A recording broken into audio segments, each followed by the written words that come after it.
Hi hello welcome to okay TV. నేను మీ Narasimha. Present హైదరాబాద్లో విద్యాశాఖ కావచ్చు, విద్యాశాఖకి సంబంధించి ఒక గందరగోళం జరుగుతూ ఉంది. రెండోది వచ్చేసి హైదరాబాద్ శాంతి భద్రతలకు సంబంధించి ఒక గందరగోళం జరుగుతుంది. ఈ రెండు డిపార్ట్మెంట్స్ సీఎం రేవంత్ రెడ్డి దగ్గర ఉండడం గమనార్హం. ఎందుకంటే సీఎం రేవంత్ రెడ్డి ప్రతిష్టాత్మకంగా చేపట్టాల్సిన వ్యవహారాలు చాలా ఉన్నాయి. విద్యాశాఖలో కావచ్చు, లేదంటే హోమ్ డిపార్ట్మెంట్లో కావచ్చు, కొన్ని కీలకమైన బాధ్యతలు ఉన్నాయి. వాటిని నిర్వర్తించకుండా వాటిని గాలికి వదిలేసి ఢిల్లీ చుట్టూ చక్కర్లు కొడుతూ పీసీసీ అధ్యక్షుడు మార్పు అని, లేదంటే మినిస్టర్లని వాళ్ళ సొంత ఉద్యోగాల కోసం హైకమాండ్ దగ్గర కాళ్ళు మొక్కుతూ ఢిల్లీ చుట్టూ చక్కర్లు కొడుతున్న పరిస్థితి అయితే కనబడుతూ ఉంది. ఇదే క్రమంలో హైదరాబాద్ని నిర్లక్ష్యం చేశారా? హైదరాబాద్లో క్రైమ్ రేట్ పెరిగిపోతుందా? హైదరాబాద్లో ఒక మానిటరింగ్ సిస్టమ్ లేదా? ఈ పరిస్థితి దేనికి సూచిస్తుంది? అసలు హైదరాబాద్ని ఒక ఎకనామికల్ ఇంజన్గానే చూస్తున్నారా, లేదంటే జస్ట్ తెలంగాణలో ఒక పార్ట్ హైదరాబాద్ అంతే, దీన్ని మనం ఎక్కడ కాన్సన్ట్రేట్ చేయాల్సిన అవసరం లేదు హైదరాబాద్ పైన అనుకుంటున్నారా? ఇది దేనికి సంకేతం? ఈ మహానగరానికి ఏమైంది? ఈనాడు, ఆంధ్రజ్యోతి లాంటి ప్రముఖ పత్రికలు కూడా ఈ నగరానికి ఏమైంది అని ఫ్రంట్ పేజ్లో వార్తలు రాస్తున్నాయంటే నగరంలో శాంతి భద్రతలు పూర్తిగా అదుపు తప్పాయని అర్థం. పరిపాలన అనుభవం లేని నాయకత్వం ఎలా ఉంటుందో హైదరాబాద్ నుండి తెలంగాణ పల్లెటూరు వరకు అంతటా కనిపిస్తోంది.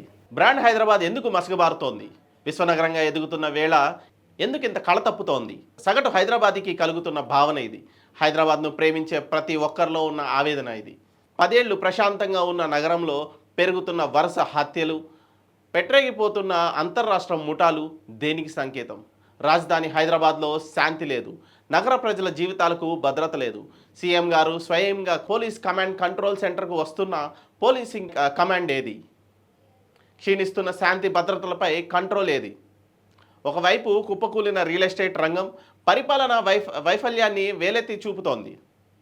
మరోవైపు పడగవిప్పిన హత్యల సంస్కృతి ప్రతి కుటుంబంలో వణుకు పుట్టిస్తోంది. ఇంకోవైపు తరలిపోతున్న పెట్టుబడుల పర్వం యువత ఉపాధి అవకాశాలని దెబ్బతీస్తోంది. కాంగ్రెస్ పవర్లోకి రాగానే గడియకు ఏమిటి పవర్ కట్? సేఫ్ సిటీగా ఉన్న మహానగరంలో ఎందుకు పెరుగుతోంది క్రైమ్ రేట్? ఇదేనా మీరు తెస్తానన్న మార్పు?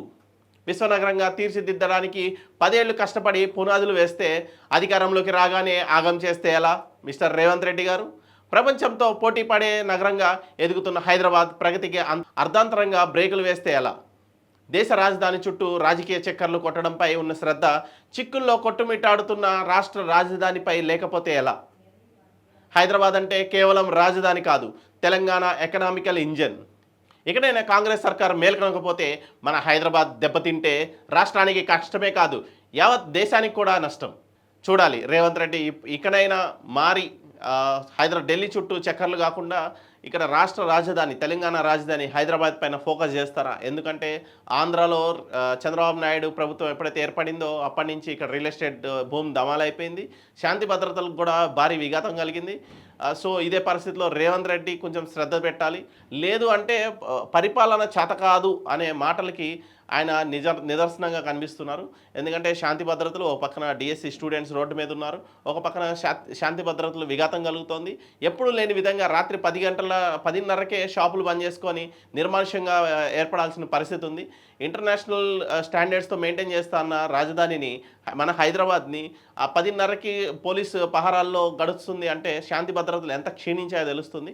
రేవంత్ రెడ్డి ఇకనైనా హోమ్ మినిస్టర్ని కావచ్చు, హోంశాఖ సంబంధించిన శాఖ పరమైన నిర్ణయాలు కావచ్చు, లేదంటే ఈ విద్యాశాఖకి సంబంధించిన నిర్ణయాలు కావచ్చు త్వరితగతిన తీసుకొని దీనిపైన కాన్సన్ట్రేట్ చేస్తే బాగుంటుంది. లేదు అంటే ఆ శాఖలకు సంబంధించి మినిస్ట్రీస్కి వేరే ఎవరికైనా అప్పచెప్తే ఇంకా బాగుంటుంది అని ఆలోచన. Thank you.